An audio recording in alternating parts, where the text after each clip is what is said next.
Welcome everyone. It's time for us to discover the meaning of life.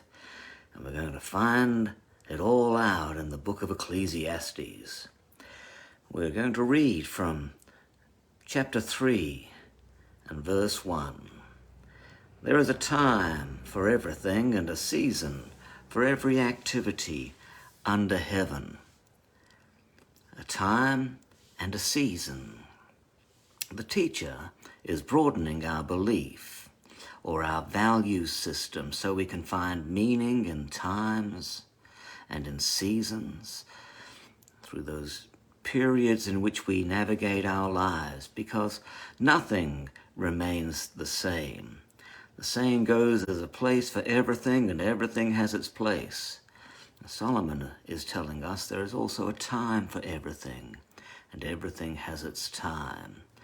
What does time have to do with meaning? Well, for a start, the way we use our time defines us. Further, if we find ourselves in the wrong place at the wrong time, then we'll become confused regarding our lives and confused regarding the meaning of life. If it's planting time, you don't want to be found driving your combine harvester. You want to be planting. If it's embracing time, why are you keeping him at arm's length?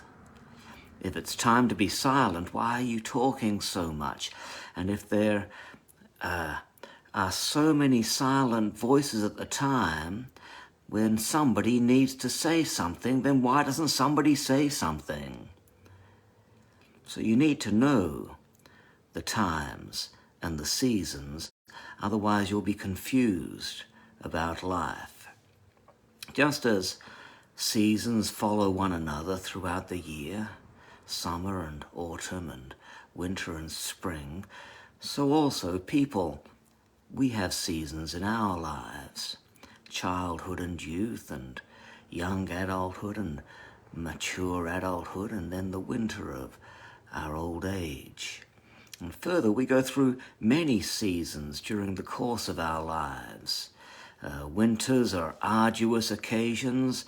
Spring is the season of new life and new ideas and fresh opportunity. And the thing that we need to know is that seasons never last. That's why they call it a season. Churches have seasons, times where a church is planted, seasons of growth, seasons of pruning, periods that are tough. And businesses are the same, and nations also go through seasons, as does the economy. And marriage has its seasons. When you're young and full of love, it's like opening a bottle of champagne, but when you're older and more mature, then it's like rich wine, smooth. When we're young, we get married and we enjoy our honeymoon and we embark on our careers and buy our first house. It's exciting. Everything is bubbling. Everybody loves the honeymoon season. And then we settle down and have babies and knuckle down and pay the mortgage, and the honeymoon season passes and the champagne has lost some of its fizz, and now the family becomes our focus. It's common during this stage for husbands to concentrate upon business and for the wife to concentrate upon her little ones. And they work hard to give the children a good education, and then the children leave home and we enter another season. You want to make sure that in a marriage you don't fall in love with a season, because many marriages reach the third season and wonder why their marriage isn't what it used to be. And we drift apart and we don't have the same interests anymore. We want it to be like it was when we were on our honeymoon. But the honeymoon season is over. What you need to do is stay in love with her and not in love with the season, because the season will pass. Every season passes. And if you focus your attention upon him instead of upon the season, then your marriage can last through any season in life. Don't fall in love with a season. Fall in love with the person who you married. In the Bible, there's two Greek words used for time. There's chronos and kairos. And chronos is measured time. It's minutes and hours and days and years. And kairos, though, is the experienced moment, the opportune time. It's the season. And too often we're subject to the passage of chronos. Tick-tock, tick-tock, tick-tock. Time is wasting. Come on, time waits for no man.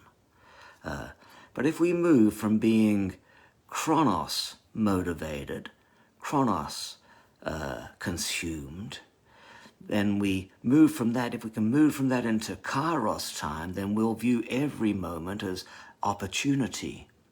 This is called redeeming the time. Of course, only the redeemed are able to redeem time.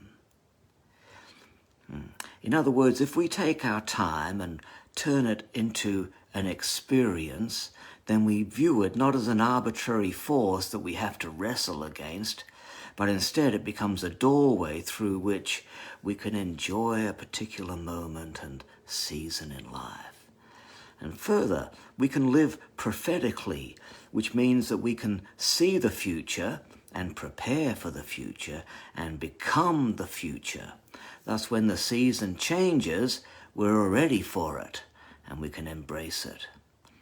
God tells us that we should be instant in season and out of season. What this means is that no matter the season, in any instant God can show up. And in any instant he can switch things up. And he needs a medium through whom he can administer his will. So no matter the season, the present moment is the only aperture through which love, the love of God, can pass from heaven through one soul to another. So no matter the season, summer, spring, winter, fall, autumn. No, fall is autumn. No matter the season, God wants to be able to express his love through you. And the only way that he can do that is to do it now. So be instant, in season and out of season, allowing the love of God to flow through you. Think about it. If you know seasons will change, should you not be preparing right now for your next season? If you're reaping, then preserve some seed for winter. And if you are in the storms of winter, take heart, because this too will pass. God bless you. We'll see you tomorrow for some more wisdom from the book of Ecclesiastes. We're right into working on time and how time affects us and how we can find some level of mastery over time in our lives so we're not subject to time, but how we can make time or make sure that time is on our side. That's what Solomon's wanting us to do. God bless you. We'll see you tomorrow.